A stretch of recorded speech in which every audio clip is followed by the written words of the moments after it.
ప్రజలు డెఫినెట్ గా మీ మీద ఎందుకు పెట్టారు కేసు పోలీసులు? పోలీసులు అంటే 9th తర్వాత కూడా ఎందుకున్నారు కాన్స్టిట్యున్సీలో అక్కడ బోరబండ్లు ఎందుకున్నారు మీరు? అయ్యా వాస్తవంగా అంటే అక్కడ మన మాదాపూర్ నుంచి నేను ఇటు శ్రీనగర్ ఏమంటారు ఇటు సెక్రటరియట్ రావడానికి అదే దారి. సో అందువే అలా వెళ్తూ సరే ఎలక్షన్ కూడా ఎలా జరుగుతుందో సార్ చూద్దాం అని చెప్పేసి బోరబండ మనం డివిజన్ నేను ఇన్ఛార్జ్ కాబట్టి ఒక 9 బూత్లకు సరే కారులోనే కూర్చొని పోదాం అనుకున్నా. కానీ అక్కడ టీఆర్ఎస్ వాళ్ళు చేస్తున్న ఒక రద్ద చేసి అంటే కాంగ్రెస్ వాళ్ళు వేస్తున్న టీ షర్ట్ తీయాలని చెప్పి అక్కడ ఒక గొడవ క్రియేట్ చేసి టీ షర్ట్ మీద దాంట్లో వాస్తవంగా పార్టీ సింబల్ గానీ ఏం లేదు, నవశకం అని చెప్పేసి వాళ్ళు ఒక టీ షర్ట్ వేసుకున్నారు. ఆ టీ షర్ట్ మీద రద్ద జరుగుతున్నప్పుడు ఆ పోలీసు వాళ్ళతో నేను మాట్లాడుతుంటే అదేదో టీవీ తోడు అది రాసుకొని దాన్ని కొంచెం ఎలక్షన్ కమిషన్ దగ్గర కొంత అలాంటే మా సోదరుడు మా పెద్దన్న దాసోశ్రవణ్ గారు కూడా అదేదో అక్కడ మొత్తం అక్కడే మీడియా ముందు మాట్లాడిన పరిస్థితి ఉంది. దాసోశ్రవణ్ గారు షేక్పేట ఉన్నారా బోరబండనా? షేక్పేట ఏరియాలో ఎక్కడో దాసోశ్రవణ్ గారు షేక్పేట లోనే ఉంటారు, ఓటు అక్కడే ఉంది కాబట్టి. దాసోశ్రవణ్ గారు మీరు ఓటేసి చప్పడకు ఉండాలి కానీ ఎందుకు మరి మీరు కూడా ఎందుకు బయటకు వచ్చారు? మీరు రామచంద్ర నాయక్ గారు అంటారు ఏమంటారంటే మనం నన్ను బోరబండలో ఉంటే దాసోశ్రవణ్ కూడా షేక్పేటలో తిరిగారు కదా అంటారు. నేనేమంటా అంటే మీరు ఓటేసి చప్పడకు ఉండాలి కదా, మీరు కూడా ఎందుకు షేక్పేటలో తిరిగారు అంటారా? సరే ఇప్పుడు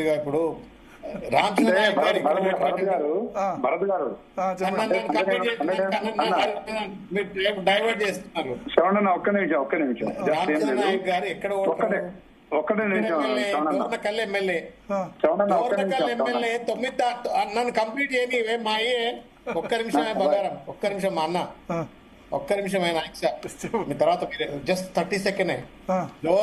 డోర్నకల్ ఎమ్మెల్యేగా కాబోయే స్పీకర్ గా డోర్నకల్ 9వ తారీఖు తర్వాత ఆయన జూబ్లీ హిల్స్ పరిధిలో ఉండడానికే వీల్లేదు మోడల్ కోడ్ ఆఫ్ కండక్ట్ ప్రకారంగా. ఏ పద్ధతి ప్రకారంగా పోలింగ్ డే నాడు అక్కడ ఉన్నారు చెప్పురి? అదే చెప్పారు కదా ఎన్నికల కమిషన్ ఉందా? సెక్రటరీ పోతుండగా మధ్యలో దిగాను, వెహికల్ సెక్రటరీ పోతుండగా అదే రూట్ కాబట్టి పోయినా. మొత్తం బట్టి గారు అట్లనే పొన్న ప్రభాకర్ గారు అట్లనే బీర్లా ఐలయ్య గారు అట్లనే రామచంద్ర నాయక్ గారు అట్లనే ఒక రేవంత్ రెడ్డి తప్ప పోలింగ్ డే నాడు మొత్తం మంత్రులంతా అక్కడే ఉన్నారు, విప్పులంతా అక్కడనే ఉన్నారు, కాబోయే స్పీకర్ గారు అక్కడే ఉన్నారు, అంత వ్యవస్థ అంతా అక్కడే ఉన్నది. అది ఏం ఎన్నికనో ఏమో అది వారికే తెలుసు. నేను I don't want to get in too much. మీరు సెక్రటరీ ఆగినా అని చెప్పానంటే నేను ఏం చెప్పా ఇక. భరత్ గారు చెప్పండి. శ్రవణ్ గారు గత 10 సంవత్సరాల కాలంలో వాళ్ళు 5 చేసిరండి. హుజూరాబాద్, హుజూర్ నగర్, ఆలియా, నాగర్ సాగర్, మునుగోడు. ఈ ఎన్నికల్లో ఏం జరిగిందనే శ్రవణ్ గారికి తెలియదు కాదు. సరే ఏదేమైనా పార్టీ డైరెక్షన్ ప్రకారం ఏ పార్టీకి ఆ పార్టీ సూచనలు ఉంటాయి, అదేవిధంగా విధి విధానాలు ఉంటాయి, పార్టీ ప్రచారంలో పాల్గొంటారు. హైదరాబాద్ అది మునుగోడు లాంటి కాన్స్టిట్యున్సీ లో ఉంటే తప్పు, డెఫినెట్ తప్పు. హైదరాబాద్ క్యాపిటల్ సిటీ, మన రూట్స్ ఎలా ఉంటాయి తెలుసు కదా. అయ్యప్ప సొసైటీ నుంచి మనం బోరబండ మీద నుంచే పోవాల్సి వస్తుంది షార్ట్ కట్ తో మోతీనగర్ మీదుగా. సో డెఫినెట్ గా మనకు ఒక యాంగ్జైటీ ఉంటుంది, అరే మన ఏరియా ఎలా ఉందో చూసినట్టు ఉంటుందని. అయితే టీఆర్ఎస్ నాయకులు ముఖ్యంగా అంటే వీళ్ళు మీడియాలో 9 నుంచే వాళ్ళు ఓటమి ఫాలో అడుగుతున్నారని గమనించి ఇక వాళ్ళు అంటే కాంగ్రెస్ వాళ్ళు రక్త బీభత్సం సృష్టిస్తున్నారు, ఏదో ఇక అంటే ప్రజాస్వామ్యాన్ని పూని చేస్తున్నారని వీళ్ళు నిందలేయాలని ఆ రోజు నుంచే స్టార్ట్ అయింది. అంటే ఎన్నికలు స్టార్ట్ అయిన గంటకే కాంగ్రెస్ పార్టీని నిందించాలా. కాంగ్రెస్ పార్టీ ఇప్పుడు టీఆర్ఎస్ వాళ్ళు అక్కడ లేరా అండి?